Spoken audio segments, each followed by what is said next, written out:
Obrigado, Lid. Valeu.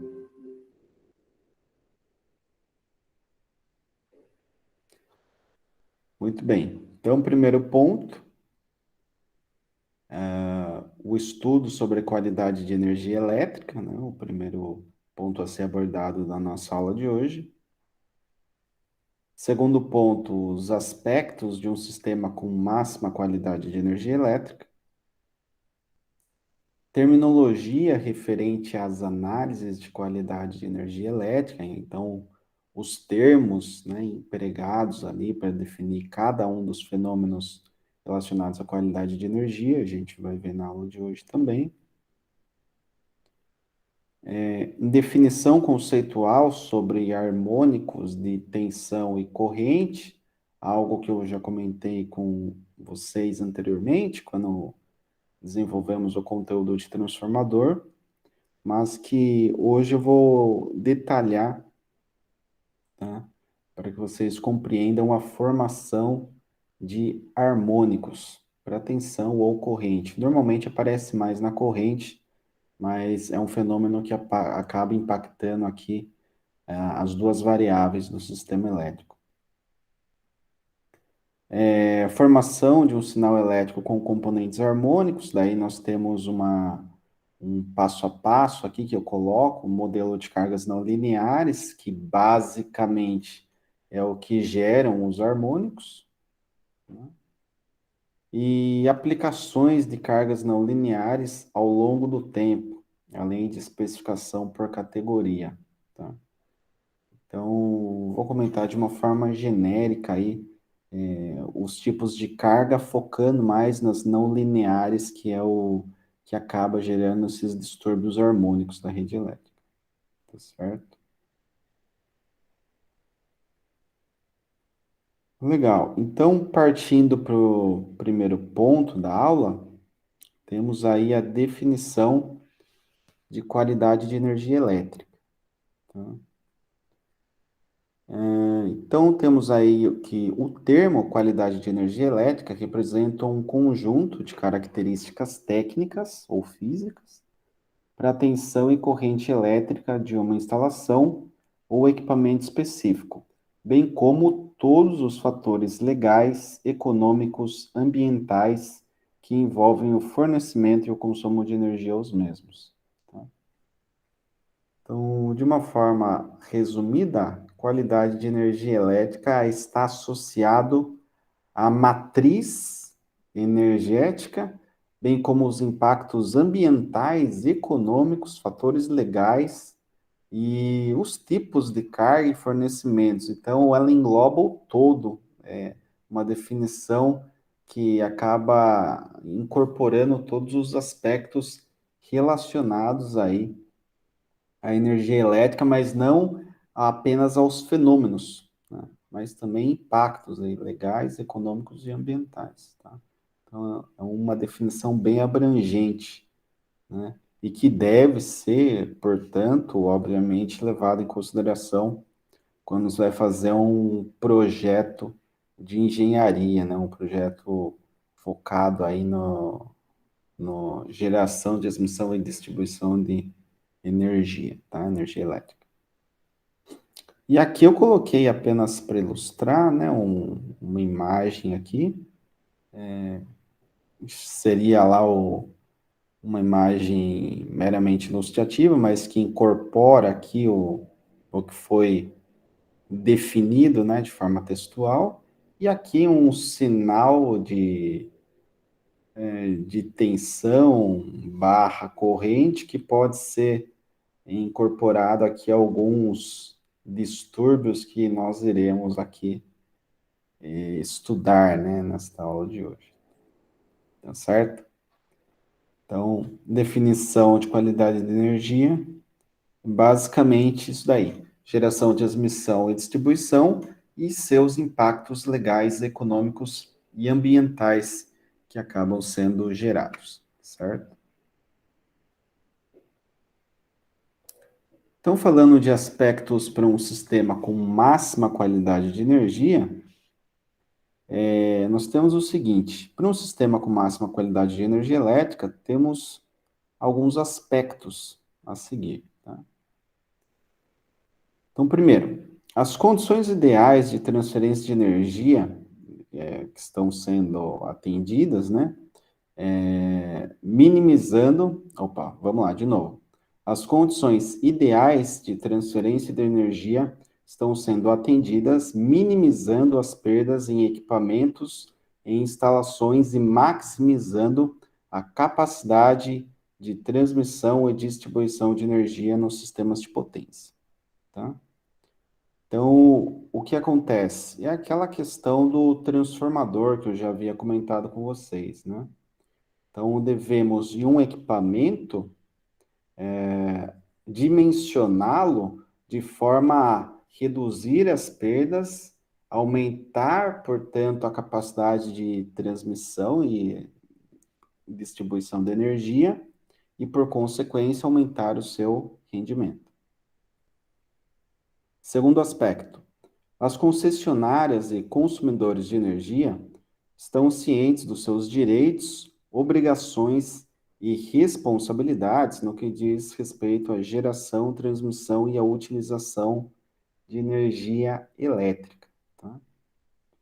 Então, existem regras pré-definidas que não são muito aplicadas a consumidores de baixa potência, né? Existem regras que são evidentes, né? Não se pode, por exemplo, roubar energia, né? Ou seja, você criar um sistema espúrio no qual haja um consumo de energia na sua residência, né? No seu local ali, na sua propriedade, sem que seja taxado, sem que seja medido esse consumo e posteriormente taxado, né? Então, esse daí é um aspecto bem claro para os consumidores de baixa potência. Agora, cargas de média e alta potência, né, alto consumo de energia, acaba tendo diversos fatores, né, que devem ser respeitados. Um dos principais aí que é muito comentado, né, nos cursos técnicos, nos cursos de qualificação profissional, engenharia, acaba sendo o fator de potência, né? O fator de potência é um dos pontos, mas não é o único ponto a ser observado no que concerne a qualidade de energia elétrica, tá? Então, a qualidade de energia, ela é muito abrangente, muito ampla e define basicamente todos os fenômenos de natureza espura que podem vir a ocorrer no sistema elétrico, que são indesejáveis, e os patamares que devem ser, então, respeitados, e os patamares máximos, né, que podem atingir esses distúrbios, né, que são espúrios, são indesejáveis. Se são indesejáveis, devem ser patamares mínimos ali, tá, que devem ser atendidos. E isso existe, obviamente, para isso, termos de responsabilidade para concessionárias e também para os consumidores, tá? Por fim, o meio ambiente, né? Então, nós temos aí que o meio ambiente não está sendo prejudicado no atendimento das condições anteriores. Então, são três premissas, né? Três aspectos importantes a ser levado em consideração, tá?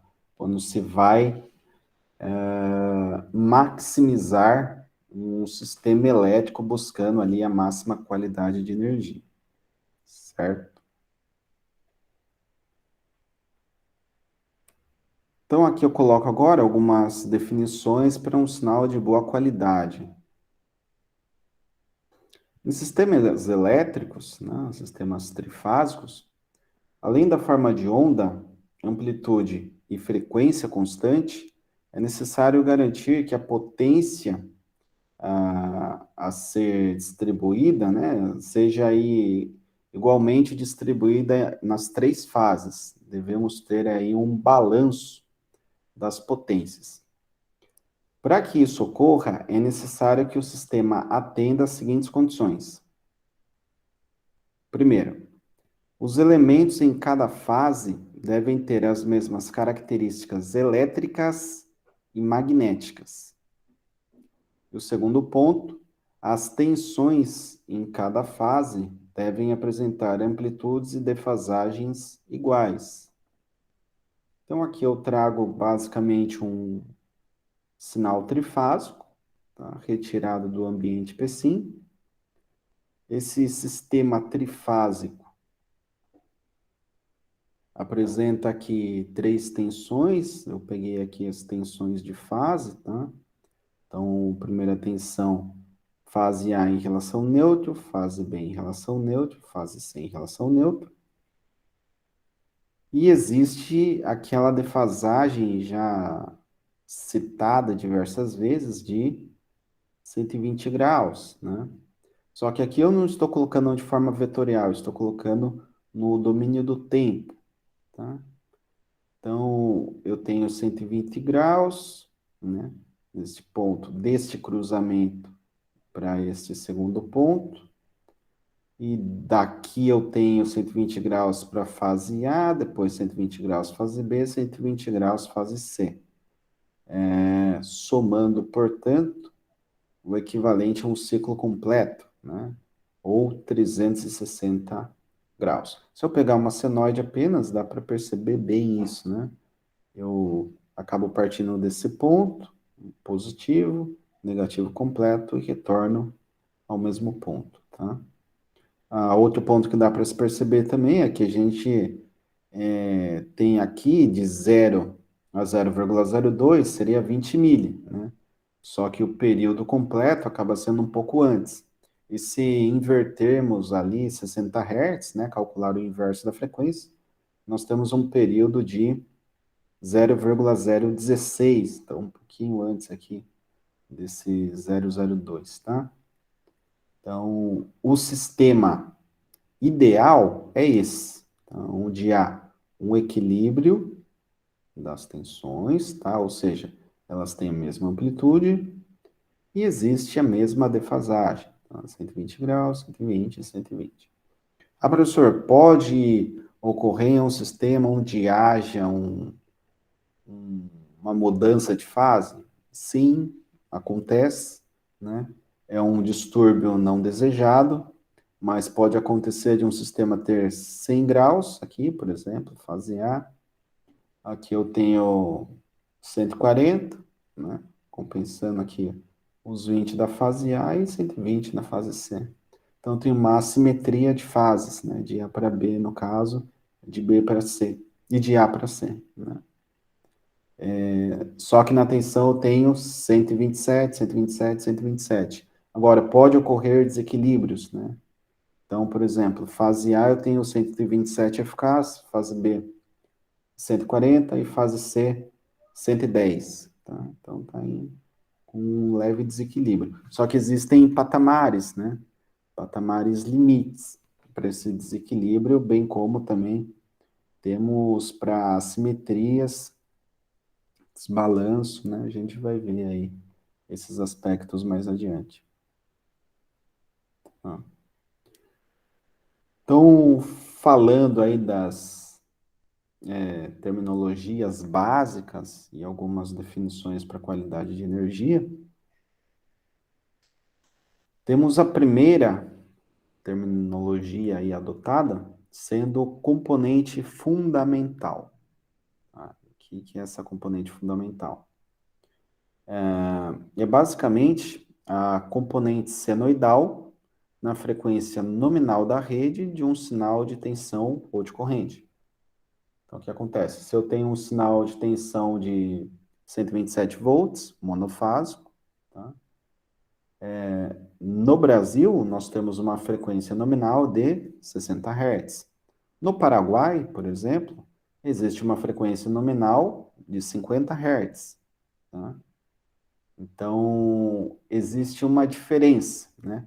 O que é fundamental para o Brasil e o que é componente fundamental lá para o Paraguai, né? Por exemplo.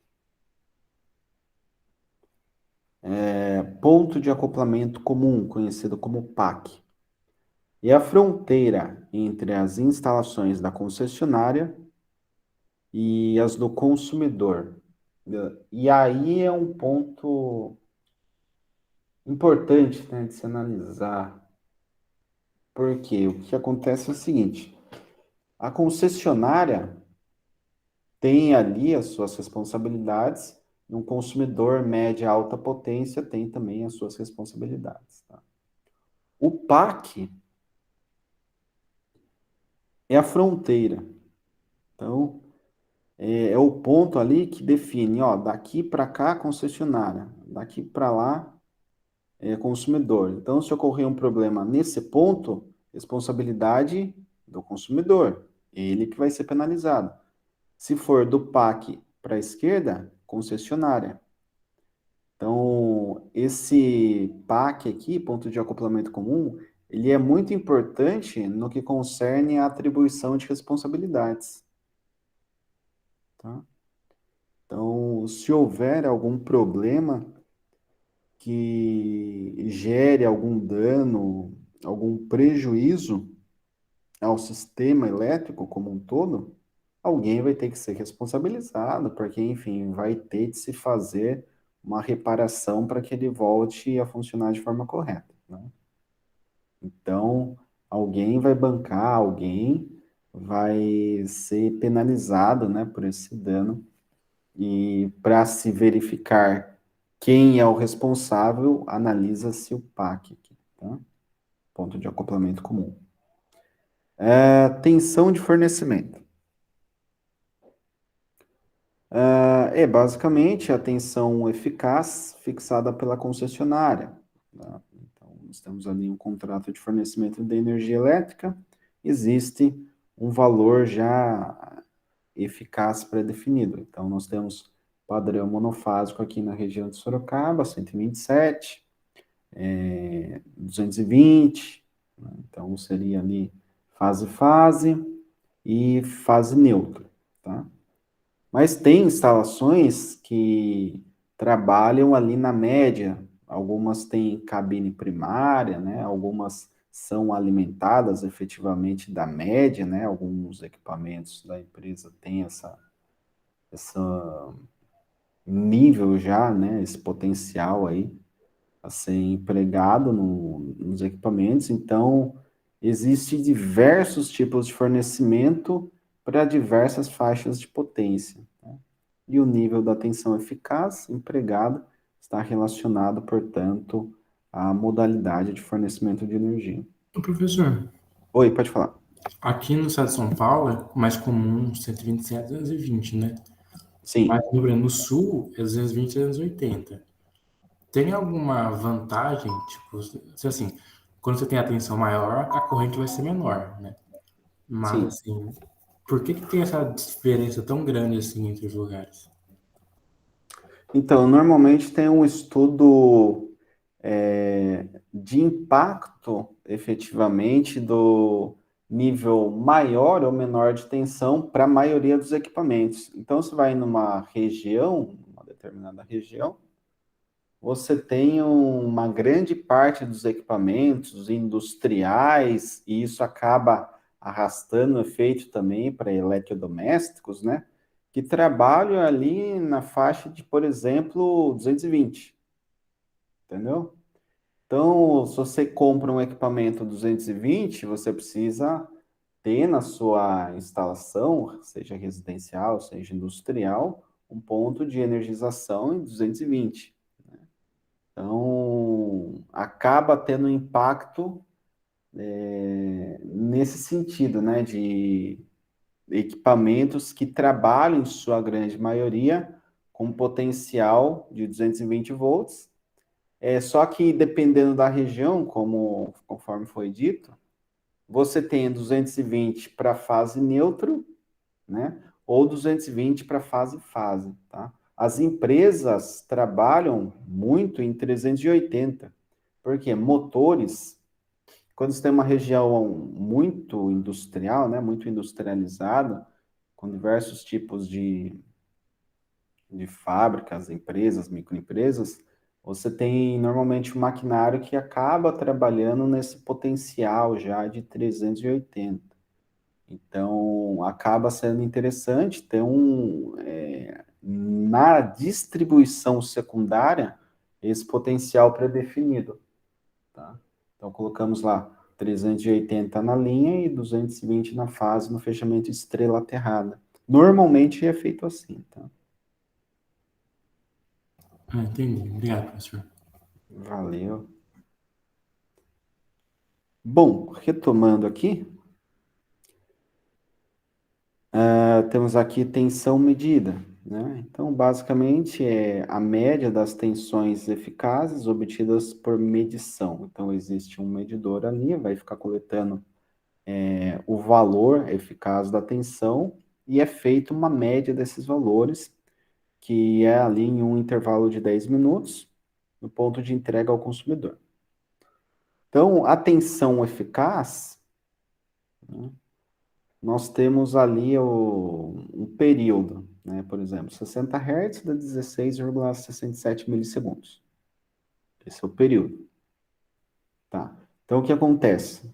Em um período maior de 10 minutos, eu faço a coleta de diversos ciclos dessa senoide, né? Desse nível de tensão, e verifico se o fornecimento, por exemplo, for em 380.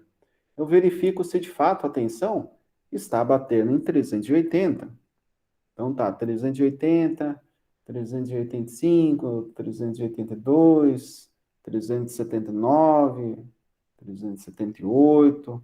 Mas se subir muito, né, 395, 400, né, já tem algo estranho aí, né? Já tem uma regulação muito maior do que se está precisando naquele momento. Regulação eu falo no transformador, tá?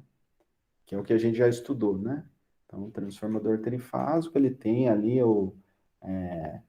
aquele aspecto de regulação de tensão para manter no parâmetro definido, como parâmetro de fornecimento, né?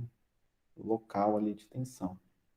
Então, se eu tenho muito consumo, eu mexo no tape primário ali do transformador e posso aumentar ou diminuir a razão de espiras, né? Fazendo isso, que eu demonstrei até na semana passada com um exercício prático, né? A gente consegue aumentar ou diminuir o potencial. Então, se eu tiver com um potencial que está fugindo muito dos 380, né? Por exemplo, 400 volts, e eu mexo nesse tape primário do transformador para que eu reduza o potencial. Então, reduzir ali de 400 para 380, novamente, tá? Ou bem mais próximo disso, né? 381, 379. Agora, se a tensão começar a cair muito, vai lá de 380 para 360, 355, opa, tem que mexer no tape agora para aumentar a indução, né, no secundário do transformador e voltar para os 380. Essa regulação é feita por um sistema automático, né, automatizado. Então fica basicamente lendo, né, é uma malha de controle que a gente chama. Então eu tenho ali um set point, que é um ponto de referência, onde eu tenho a tensão nominal, tá? A tensão nominal de fornecimento, 380. Eu fico lendo, tá? No ponto de entrega ao consumidor, eu fico lendo as tensões, né? Eu faço uma média e verifico se essa média, a cada 10 minutos, está batendo com o set point ali de 380. Se tiver um erro grande, né, que saia de uma determinada faixa, então é necessário atuar no sistema elétrico, normalmente via tape ou regulador de tensão colocado nas linhas aí do sistema elétrico, para aumentar ou reduzir o potencial no PAC, tá? No ponto de acoplamento comum. Então, é muito importante, né, ter essa visão Porque como sempre está entrando e saindo carga do sistema, a tensão tende a balançar. Então, ela não fica sempre em 380. Ela sobe e cai. Mas se ela estiver dentro de patamares ali pré-definidos por norma, tá? Então não vai ter grande problema, nenhum impacto negativo no sistema. Tá certo? Então é dessa forma que nós analisamos esse aspecto aqui de tensão medida, né? Ela serve para isso, para você ter um controle mais refinado do sistema elétrico. Tensão medida máxima e mínima. São, respectivamente, os valores máximo e mínimo de um conjunto de tensões eficazes medidas, obtidas sequencialmente em um período pré-determinado segundo um procedimento específico vigente. Então, conforme eu disse, a gente vai medir a tensão, eu vou obter, obviamente, leituras que são maiores, né? Dessas leituras eu tiro a máxima e retiro das menores o valor mínimo. E em cima desses valores é feito, então, um, um estudo, né? Eu vejo, puxa, se o máximo está fora de parâmetros aqui pré-determinados, né? Nós temos que trabalhar para que aquilo retorne dentro de um período, né, pré-determinado específico aí, né? Então, existem procedimentos para se realizar, né, esse controle e períodos presetados e níveis percentuais que podem e devem, né, melhor dizendo, devem ser atendidos para que se tenha uma ótima qualidade, né, ou o mais próximo possível de uma ótima qualidade de energia elétrica. Outro ponto, né, tensão nominal. Aqui eu acredito que não se tenha muita dúvida, né? Mas definindo, é basicamente a tensão eficaz fixada como base para um sistema elétrico, para o sistema de energia elétrica, né? O sistema elétrico de potência. Então, tensão nominal ou tensão base, a gente inclusive utilizou já no exercício de transformador, né?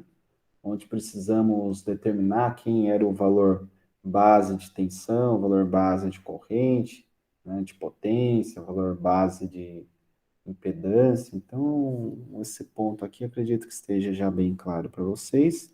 Obviamente, caso alguém tenha pergunta, basta levantar aqui a mãozinha no Meeting ou deixar uma mensagem no chat, ligar o microfone, pode interromper, né, que eu respondo aí todas as perguntas. Na sequência, variação de tensão, que é basicamente o aumento ou redução do valor eficaz ou ainda da amplitude da tensão durante um dado intervalo de tempo. Tá? Eu pego um período pré-definido, pré-setado, e faço essa verificação, né, se houve um aumento ou redução do valor eficaz.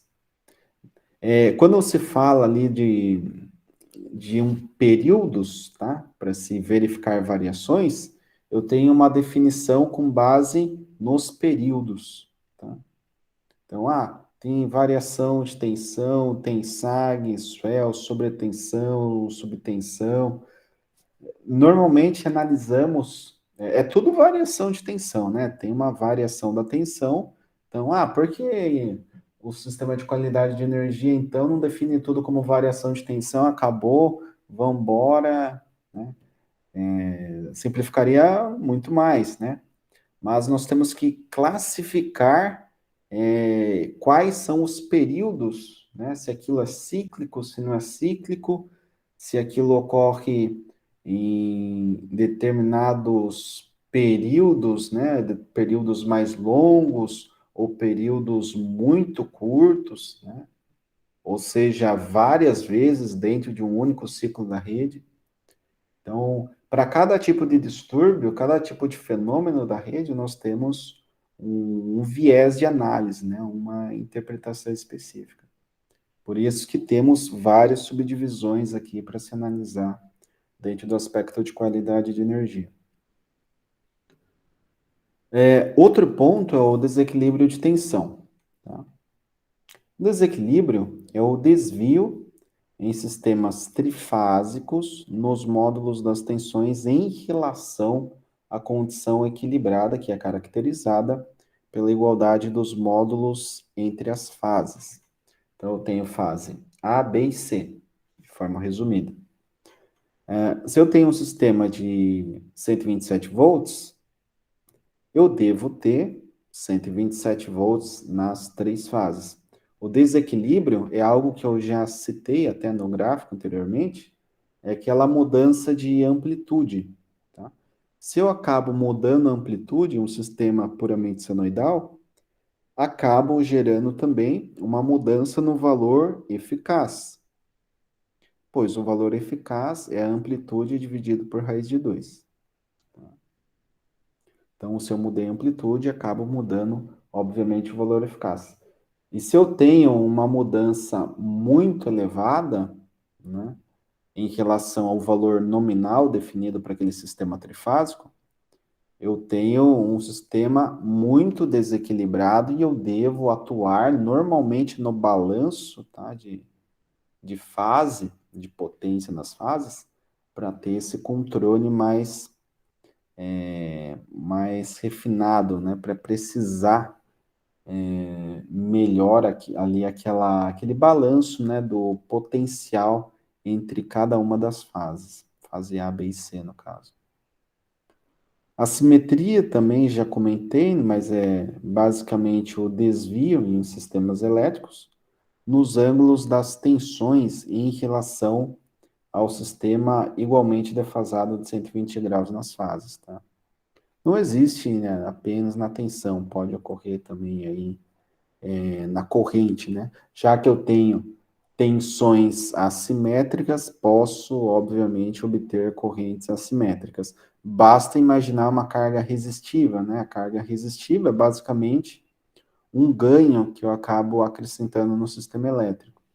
Então, tem a tensão. Se a tensão está com assimetria, ao dividir pela resistência, eu tenho a corrente também com assimetria, tá certo? Temos aqui um outro ponto que comentei na aula de ontem, mas que está aqui a definição. Ó. Flutuação de tensão. A flutuação é uma série de variações regulares ou irregulares no valor eficaz ou na amplitude da tensão, que muitas vezes causa o efeito de cintilação ou flicker, que é a impressão visual resultante das variações do fluxo luminoso das lâmpadas. Então, normalmente, quando se tem a flutuação da tensão, é como se houvesse uma modulação da tensão elétrica da rede numa frequência mais baixa. Então, a rede fica em 60 Hz, né? Geração de energia em 60 Hz.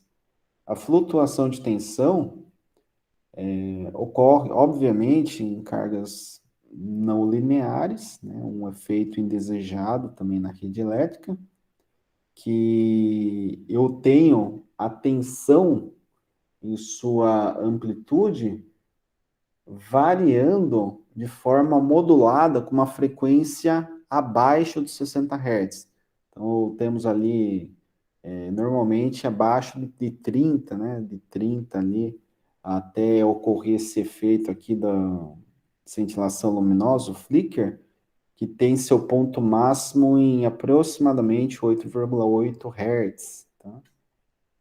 Então, é como se fosse aquela modulação de sinais de telecomunicação que acontece, né, para a gente transmitir em radiofrequência. Então tem o AM, FM, né? São os mais conhecidos, difundidos. Quando você vai sintonizar numa estação de rádio, você coloca lá, por exemplo, 94,9 MHz, não é isso? Então, ali é uma estação de rádio FM, né? Frequency Modulation, modulada em frequência. Tá? Então, tem o AM, né? Que seria modulado em amplitude. Tá? Então, nós temos esse conceito de modulação vindo aqui para o sistema elétrico de potência, que ocorre normalmente, um exemplo clássico é forno a arco, né? Forno de indução a arco voltaico.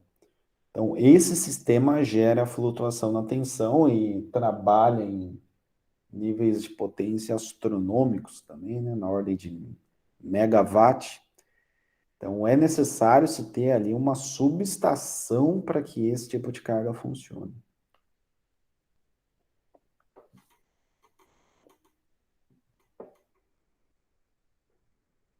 Temos distúrbio eletromagnético, que é qualquer fenômeno eletromagnético que degrade o desempenho de um dispositivo, equipamento ou sistema. Tá? Então, por exemplo, cai um raio, né, um raio perto da rede. Essa descarga atmosférica acaba gerando indutâncias e capacitâncias parasitas na rede, tá? E o indutor, bem como o capacitor, apresentam um comportamento transitório. Tá? Então, se eu tenho uma descarga atmosférica, eu tenho surtos que são induzidos na rede por esses elementos parasitas, tá? Então, são assim, de um curtíssimo espaço de tempo, mas com uma amplitude elevadíssima, que pode causar dano aí a equipamentos ou sistema. Então, por isso, também utilizamos nas residências, além de disjuntores, utilizamos DPS, tá? Que é o dispositivo de proteção contra surtos, tá? E esses surtos seriam basicamente dos distúrbios eletromagnéticos que ocorrem na rede quando cai ali um raio, né? Temos uma descarga atmosférica. Temos interferência eletromagnética, conhecida como IEM, que é basicamente a degradação do desempenho de dispositivo, equipamento ou sistema causado por um distúrbio eletromagnético. Tá? Então, ali nós temos basicamente interferência quando eu já tenho um equipamento, né, que trabalha com transmissão eletromagnética, radiofrequência, interferindo em outro. Então, normalmente é quando temos frequências sobrepostas, né? Eu estou transmitindo numa frequência e outro equipamento acaba atravessando na mesma frequência, e isso gera uma interferência eletromagnética.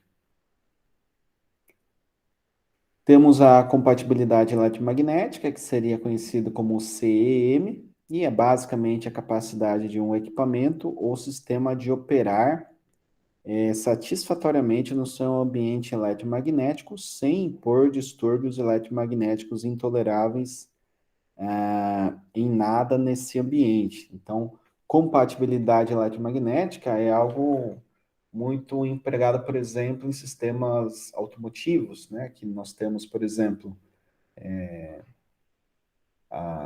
quando se vai gerar aquela faísca, né?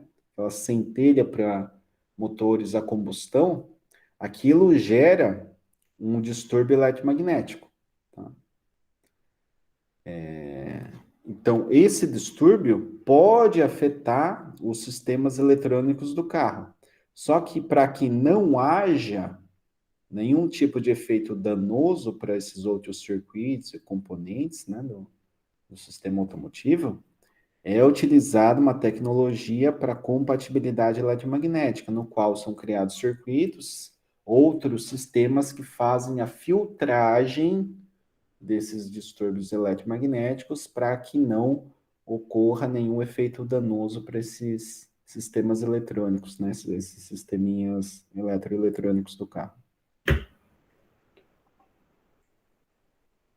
Alguma pergunta aí, turma? Não? Bom, E, por fim, aqui nós temos a definição de distorção harmônica. Tá? Então, distorção harmônica é basicamente a distorção da forma de onda do sinal de tensão ou corrente alternada, causado por harmônicos, que são componentes senoidais com frequências iguais ou múltiplas inteiras da frequência do sistema. Então, por exemplo, se eu tenho uma frequência de 60 Hz, eu posso ter um distúrbio chamado de terceira harmônica, tá? Terceira harmônica é uma múltipla, tá, inteira da frequência do sistema. Então, essa múltipla inteira seria 3 da frequência do sistema, que seria 60 Hz. Então, seria 3 vezes 60 Hz, que equivale a 180 Hz. Tá? Então, essa terceira harmônica acontece, por exemplo, no transformador, que eu comentei com vocês anteriormente, né? Mas acontece também, por exemplo, em sistemas chaveados, como inversor de frequência. É um exemplo clássico também.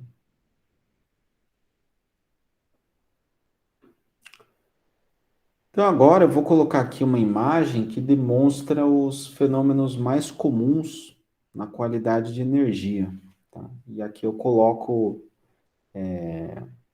a definição de cada um deles. Então, nós temos os harmônicos, que basicamente distorcem aquela forma de onda senoidal, né? Acaba colocando aqui um formato um pouco diferente daquela senoide bem conhecida, né? Aquela senoide teórica que estudamos. Temos aqui ruídos por interferência eletromagnética, como se houvesse uma outra senoidezinha aqui de alta frequência, aliás, em torno do sinal senoidal da rede. Tá? Então, isso daqui é ruído por interferência eletromagnética. Temos interharmônicos. Interharmônicos são aqueles harmônicos que não são múltiplos inteiros da frequência nominal da rede. Então, por exemplo, se eu tiver ali, vamos colocar 150, 150 Hz. 150 Hz seria uma interharmônica de 60 Hz. Por quê? Porque eu não estou multiplicando nem por 2, nem por 3. Eu estou multiplicando por 2,5, né? Então, nós temos uma harmônica que não é múltipla inteira. Portanto, é uma interharmônica sendo somada ao sinal de tensão ou corrente do sistema elétrico. Temos aqui definição de interrupção momentânea, né? Então, a rede está funcionando de forma adequada, cai energia, né? Fica um tempo aqui desligado e depois volta energia. Quem nunca presenciou isso, né? Aquela piscadela ali do sistema elétrico, né? Então vem aqui, pisca e volta. Então, seria aqui um exemplo de interrupção momentânea. Ô, professor, Diga. sobre essa piscada, professor, isso pode acabar afetando os equipamentos elétricos? Tipo, em casa, nas semanas aí, mano, umas 2 vezes, tipo, piscou a luz, sabe? Mas, tipo, o meu PC não chegou a desligar, porque, não sei, mano, não desligou desligar. Mas outros equipamentos desligaram. Aí eu fiquei confuso, Sim. tipo, se foi porque a tensão que a tensão que teve, ela ainda assim foi tolerável e meu PC ainda, tipo, conseguia rodar com a baixa tensão, mas a minha lâmpada não. Eu queria saber se isso pode estragar o equipamento. Então, é um bom ponto que você colocou, pelo seguinte,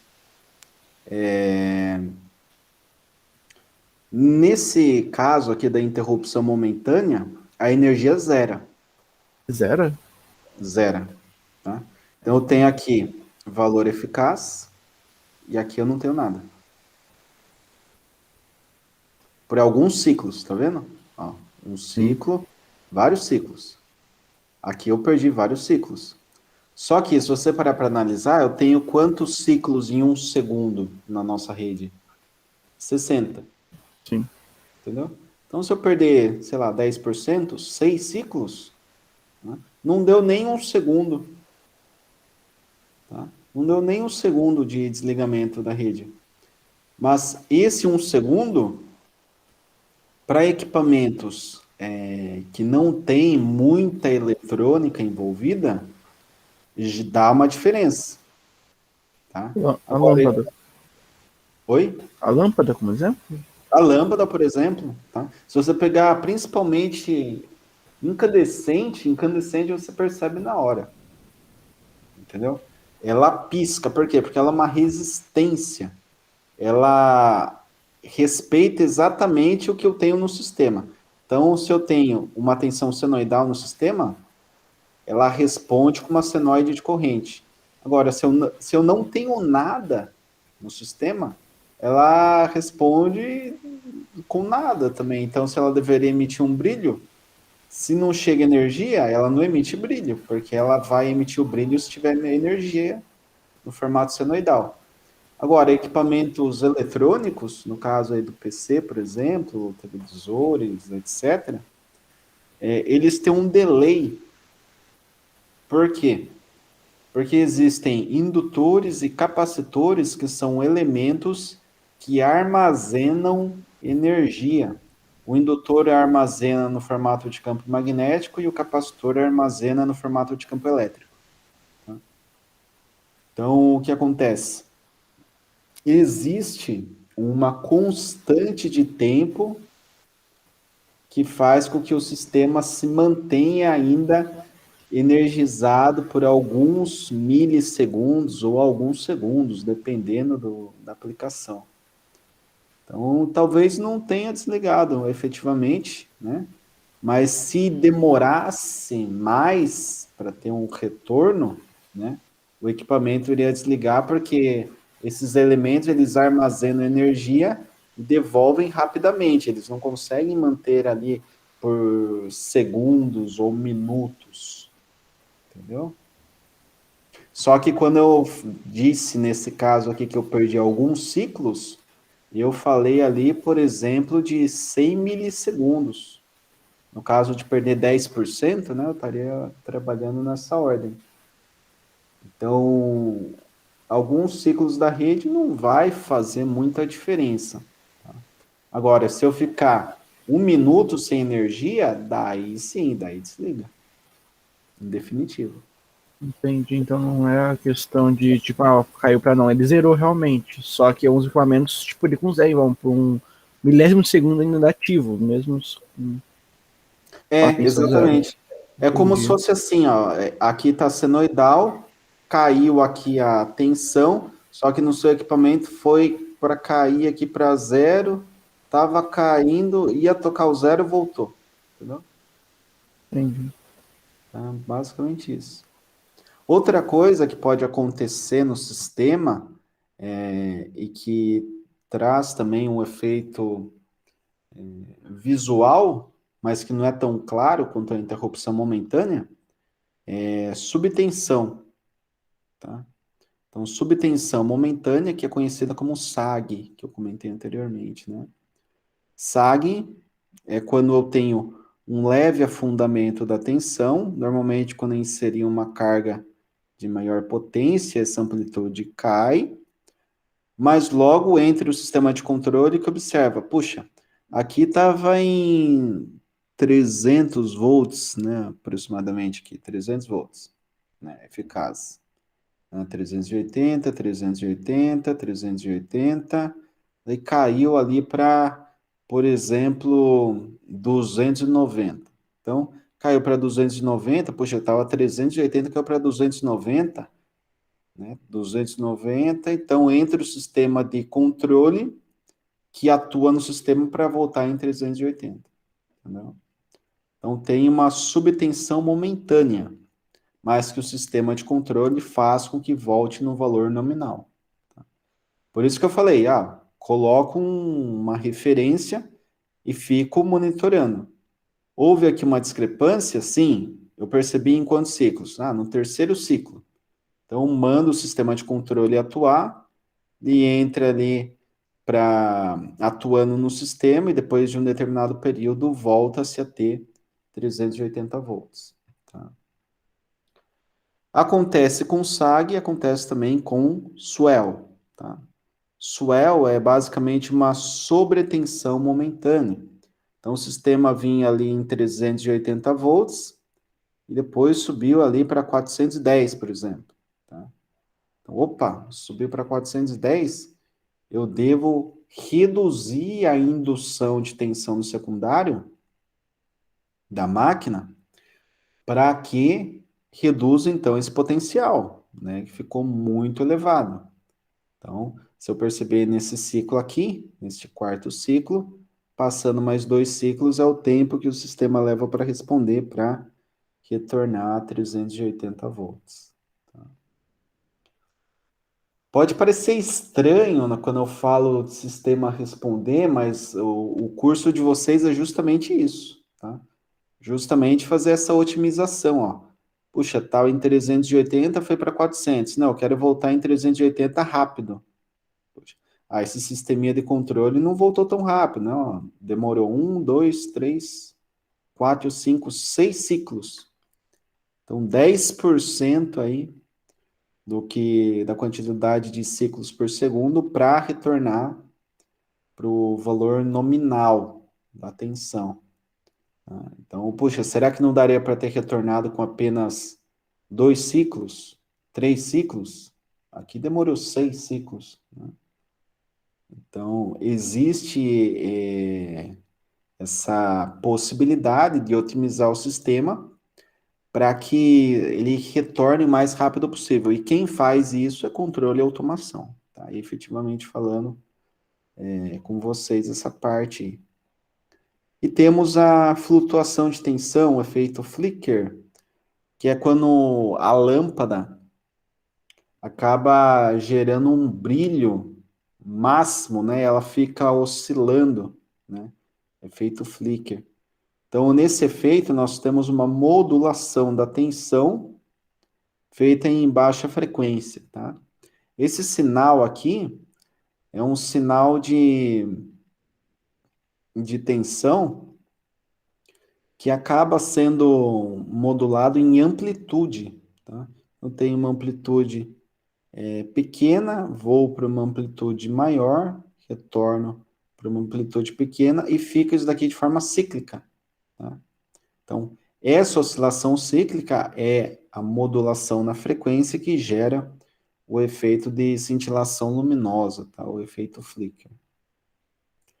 Temos aqui também os microcortes na tensão, conhecido como notches. Esse sinal aqui de tensão com pequenos cortes, ele é clássico de eletrônica de potência. Tá? Então, por exemplo, eu tenho aqui um sistema que ele está sendo recortado, né, para fazer, por exemplo, um retificador controlado. Então, eu disparo um tiristor com um determinado ângulo, então eu corto o começo aqui do semiciclo positivo e corto aqui o final do semiciclo positivo. Depois, de forma cíclica, né, simétrica, melhor dizendo, eu tenho os mesmos cortes para o semiciclo negativo e volto a repetir isso de forma cíclica. Então, esses recortes na tensão, nós chamamos de notches e vem basicamente de disparo de tiristores, tá? Tiristores, vocês não devem ter estudado ainda no curso, acredito eu, mas quando vocês chegarem lá nessa parte da disciplina, né, do curso, melhor dizendo, vocês irão observar sinais de tensão com esse aspecto aqui, né? Não é uma distorção grave, né, tão pesada quanto harmônicos, mas acaba tendo um efeito aí danoso em termos de qualidade de energia também. E o transitório, né? O transitório é quando você tem uma senoide ali perfeita.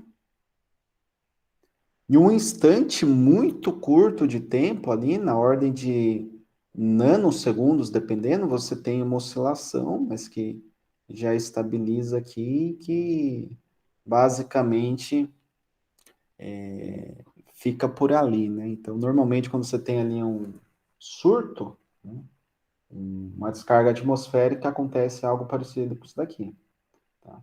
Se ela for muito forte, né, muito próximo da rede, essa amplitude pode ir lá para cima, né? Vem aqui para baixo, e depois vai oscilando, né, até se tornar nula. Mas se eu tiver uma amplitude que vai lá para cima, só esse pico já é capaz aí de queimar diversos equipamentos, tá? Por isso que é importante ter ali instalações residenciais, por exemplo, um DPS. Que o DPS é o dispositivo de proteção contra surtos, e ele fará com que esse surto de tensão não queime, não gere nenhum dano para os equipamentos, né, e eletrodomésticos envolvidos. Beleza? Alguma pergunta a mais em relação a esse slide? Professor, Hum. um DPS seria um disjuntor? Não, o DPS ele é colocado entre a fase e o terra, entendeu? O disjuntor, ele vai pegar de fase para fase. Então, se a energia da sua casa ela é bifásica, você vai ter o disjuntor bifásico. Então, a corrente entra por uma fase, vai, por exemplo, sei lá, para a sua geladeira e retorna para outra fase. Tá? Se ocorrer um curto-circuito, o que acontece? A corrente que chega no disjuntor, ela é tão forte que ela faz com que uma chave abra dentro do disjuntor. Abrindo a chave, abre as fases e o sistema desliga. É um sistema eletromecânico com mola. Tanto que para rearmar o disjuntor, você tem que vencer a força de uma mola. E o DPS não. O DPS ele é um componente que é conhecido como varistor. Ele tem esse nome de varistor por quê? Porque ele varia a resistência conforme a diferença de potencial que ele tem entre os terminais. Só que assim, é entre a fase e o terra. Por quê? Se cair um raio próximo à instalação, será induzida, né, um sinal com essa característica aqui, ó, uma alta amplitude, né, que tende a ser amortecido ao longo do tempo. Mas essa alta amplitude pode queimar os equipamentos. Então, o que acontece? O varistor, ele vai trabalhar ali, por exemplo, em 220. Se ele sentir um surto que atinge, por exemplo, 500 volts, ele automaticamente reduz a resistência para um valor próximo a zero, fazendo com que esse surto de tensão seja drenado totalmente para a Terra. Entendeu? Então ele fecha ali um curto instantâneo da fase para a Terra. Então ele pega esse distúrbio e joga para a Terra. Entendeu? Feito isso daqui, ele vai drenar toda a energia e a rede elétrica continua fornecendo ali a corrente elétrica para as cargas, né? Enfim, funciona de forma correta, já tendo uma proteção efetiva de todos os equipamentos, porque esse pico, esse surto de energia foi drenado para a Terra e não ficou, então, ali nos eletrodomésticos, em todos os equipamentos da instalação. Beleza?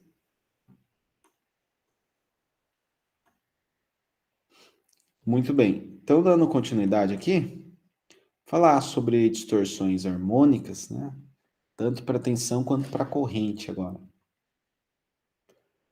Uma componente harmônica, ela é uma parcela de onda periódica, cuja frequência é um múltiplo inteiro da frequência fundamental, que pode ser 60 Hz ou 50 Hz, né? E não deve ser confundida com fenômenos transitórios.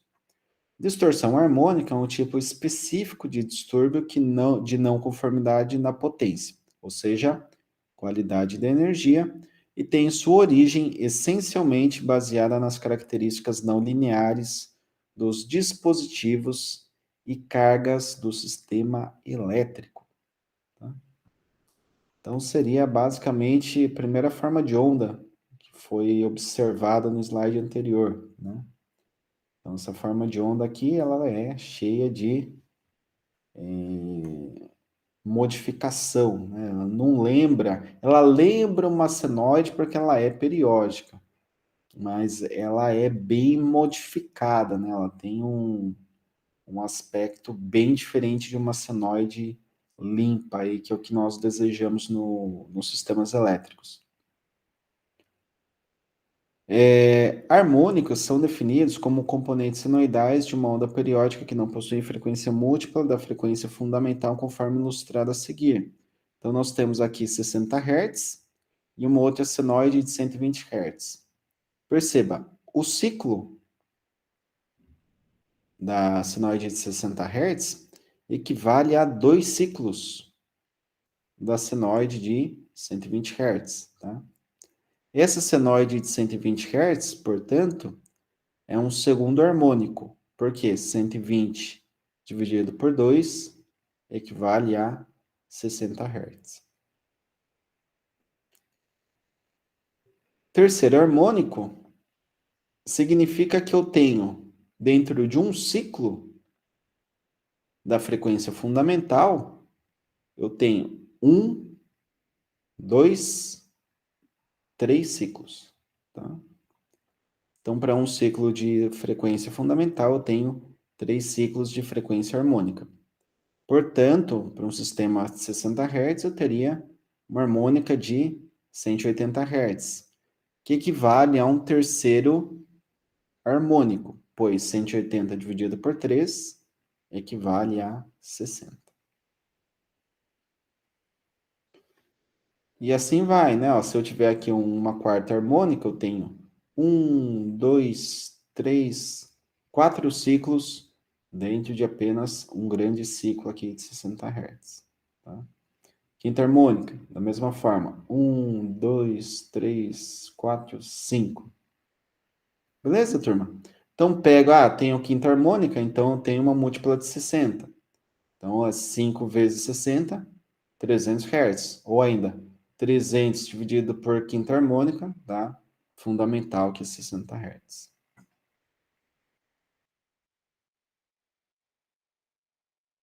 Qualquer onda periódica, ou seja, qualquer onda que se repita em intervalos regulares de tempo, pode ser decomposta em um somatório de ondas senoidais por meio da análise de Fourier, que permite determinar a magnitude e o ângulo de fase da componente fundamental e das demais componentes harmônicas.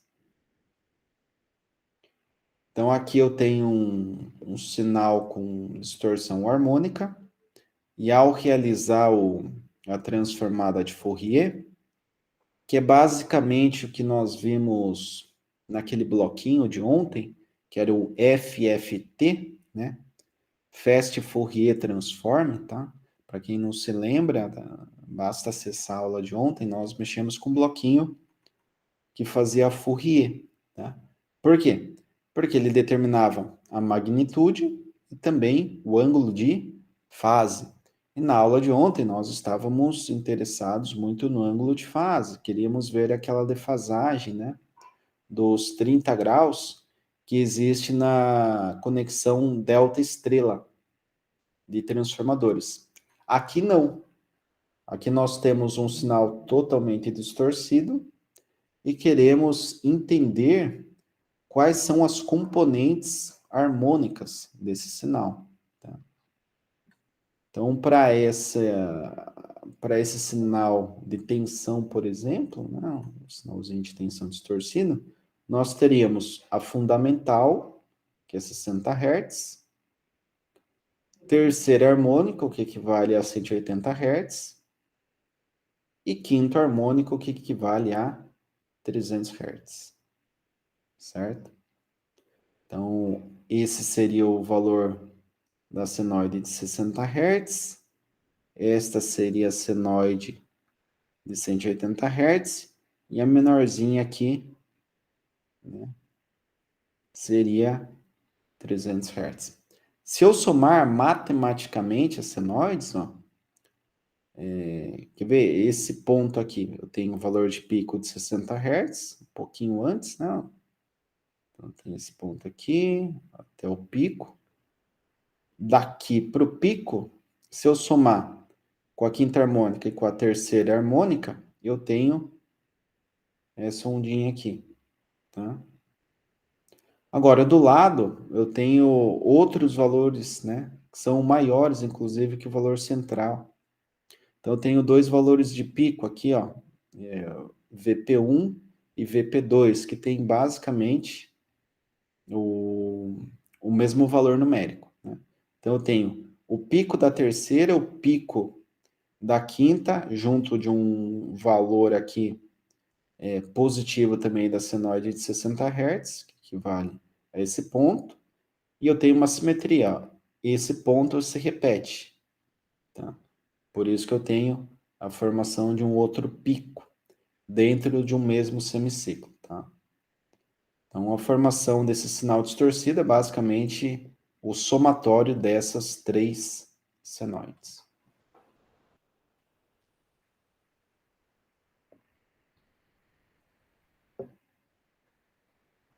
Falando agora do espectro harmônico, o chamado espectro harmônico permite decompor um sinal em suas componentes harmônicas e representá-lo na forma de gráfico de barras. Turma, o computador apontou aqui, bateria baixa, então eu vou conectar aqui o carregador e já volto com vocês.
Bom, retomando aqui, falar sobre espectro harmônico. O chamado espectro harmônico permite decompor um sinal em suas componentes harmônicas e representá-lo na forma gráfica, tá?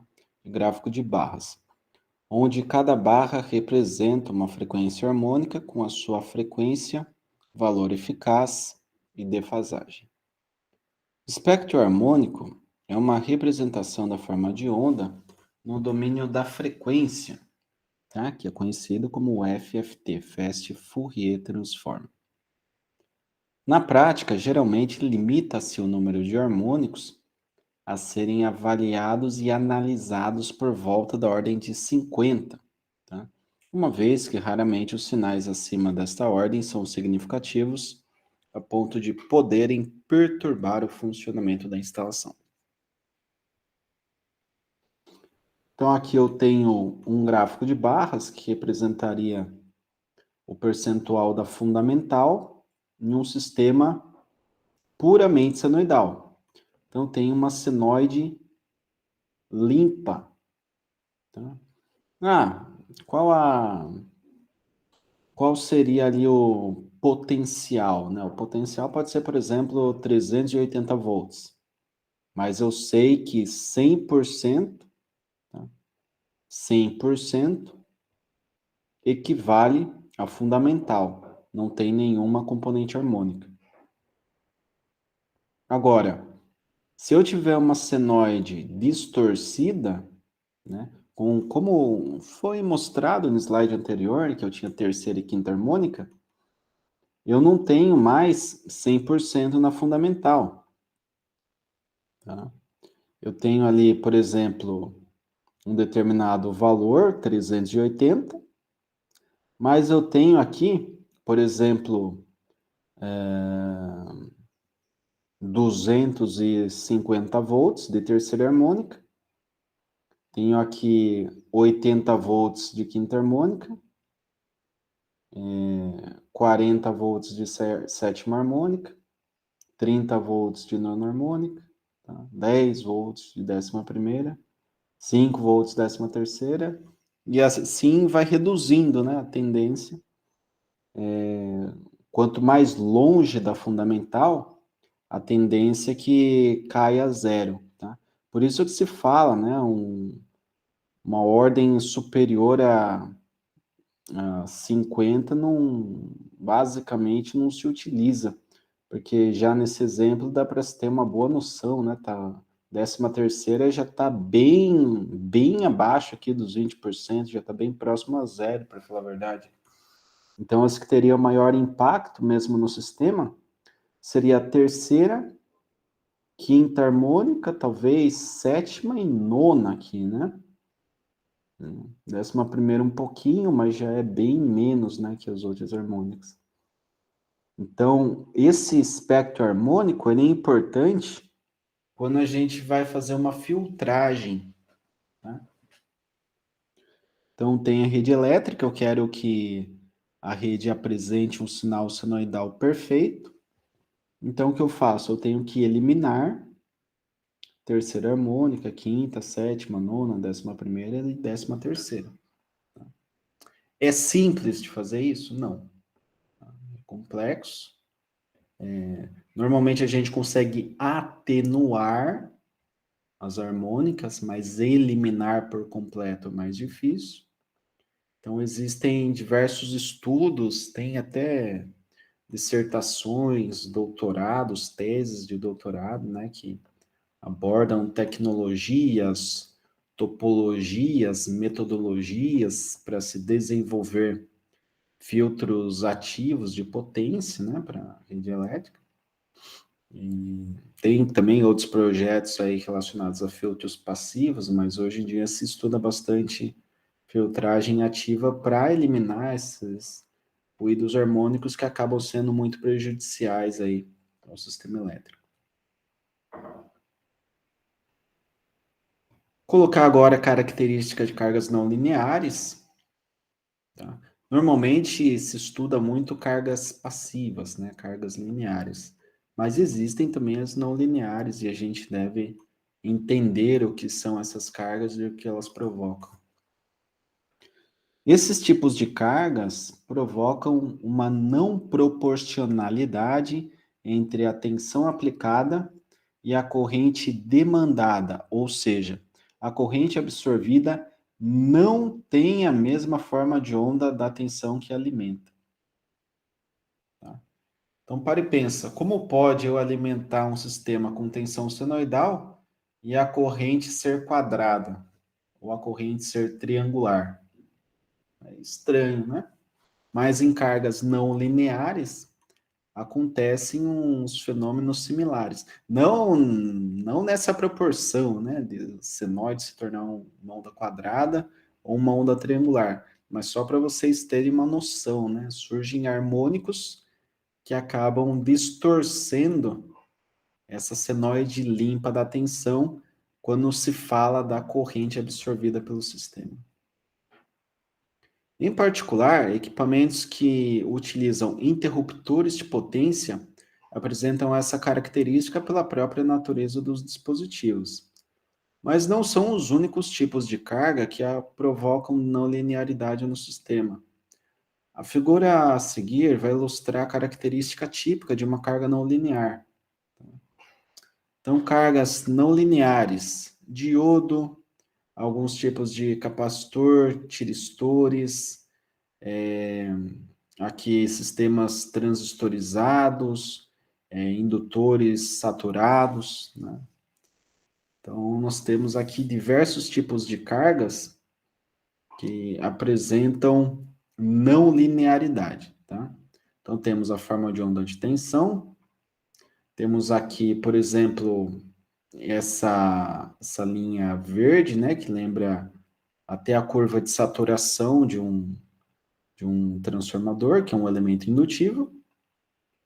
E se nós rebatermos essa forma de onda senoidal nesta curva, né, que se assemelha bastante a uma curva de esterese, nós temos que o valor de pico da tensão, que batendo na linha de carga, equivale ao valor de pico da corrente. Tá? Legal. Só que o que acontece? Se eu rebater esse ponto aqui na senoide, próximo ponto aqui, tem este ponto aqui. Próximo ponto, tem esse ponto aqui para baixo. Se eu chegar aqui, rebater no sinal verde, eu estou em zero. Tá? Se eu rebater o próximo ponto, eu estou em zero também. Né? Se eu rebater zero, dá zero. Mas se eu começar o semiciclo negativo, rebatendo na linha de carga, eu ainda estou em zero. Tá? Fica em zero mais um tempo, até um ponto que volta a se ter tensão negativa, né? E vai até o pico negativo, retorno aqui do sinal, né? Vou rebatendo aqui, pá, e chega um momento que estou em zero de novo. Então, essa forma de onda, ela não é senoidal, ela tem uma característica de descontinuidade, né? Então, eu tenho pulso positivo, zero. Pulso negativo, zero. E uma senoide, não. É positivo, positivo, negativo. Então, essa não linearidade da carga faz com que a forma de onda da corrente seja distorcida em relação à forma de onda da tensão. Não é a mesma forma de onda. Se eu não tenho a mesma forma de onda, eu não tenho uma proporcionalidade entre a tensão e a corrente. E falta de proporção em sistema elétrico representa uma complexidade alta, já que em sistemas proporcionais já temos aí algumas complicações, né? Então, perceba, essa forma de onda da corrente, esse sinal elétrico, ele apresenta conteúdo harmônico. E o conteúdo harmônico tira a proporcionalidade, portanto, traz mais complexidade. Para se retirar essa complexidade, criamos filtros, e esses filtros drenam as harmônicas de forma que eu volte a ter uma proporcionalidade, e tendo proporcionalidade, conseguimos resolver os problemas aí dos sistemas elétricos de uma forma mais simplificada.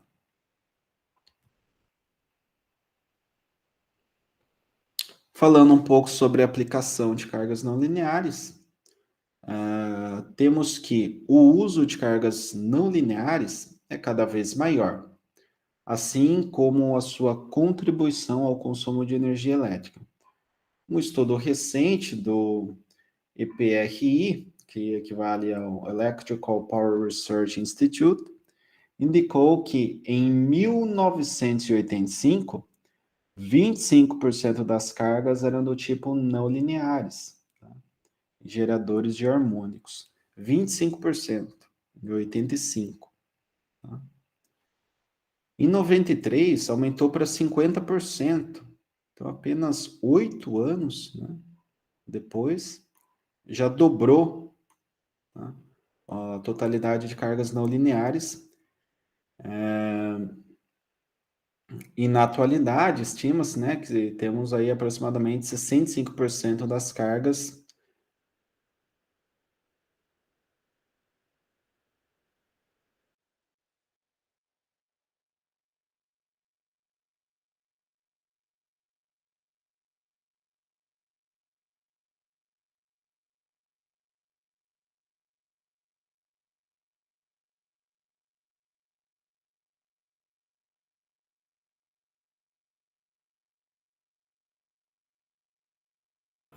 Alô, professor?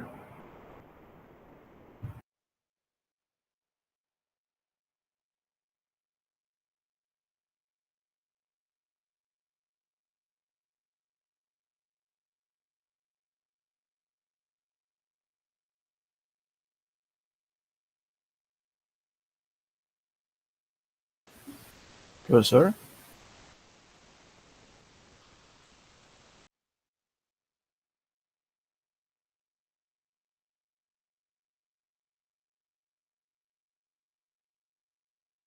Caiu. A gente consegue parar a gravação, será? Acho que não, né? Não, acho que não.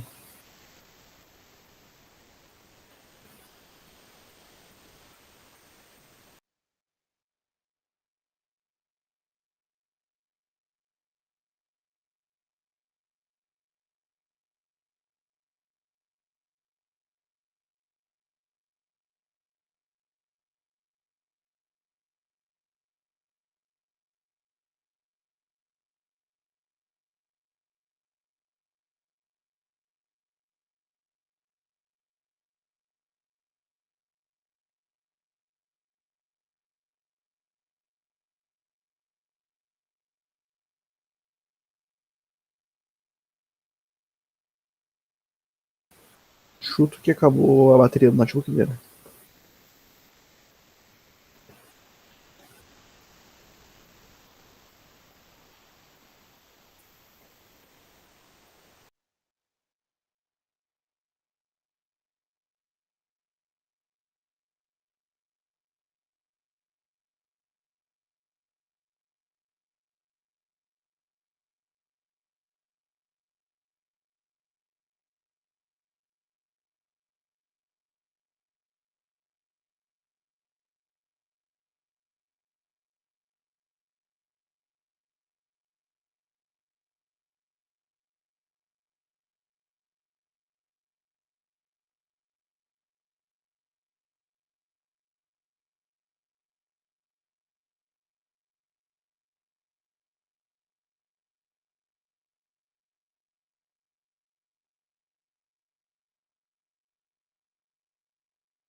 Alô? Ô, professor. Aoba! Ah, caiu minha internet aqui. Deu uma oscilada aqui, ó. Deu um distúrbio harmônico aqui na rede. Caiu tudo aqui. Bom, então, onde que eu parei aqui, turma? Tava em que parte aqui? Eu falei das categorias? Professor, a gente não tá conseguindo ver sua tela também, só pra avisar. Vamos lá, vamos lá. Aqui é compartilhar.